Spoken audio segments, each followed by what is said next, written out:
So, mo ni siya, basta maka-login ka na, dashboard, no? Adto ka sa leave.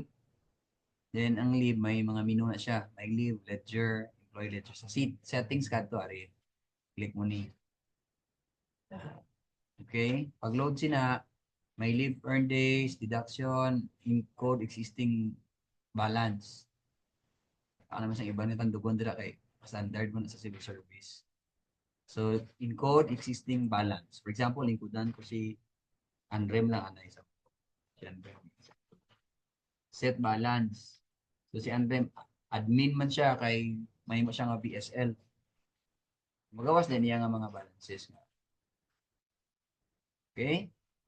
Kung wala siya, just leave zero mo lang na. Kung instruct, kung ano lang siya, kung tawag ni, faculty lang siya, instructor, ano niya, balance.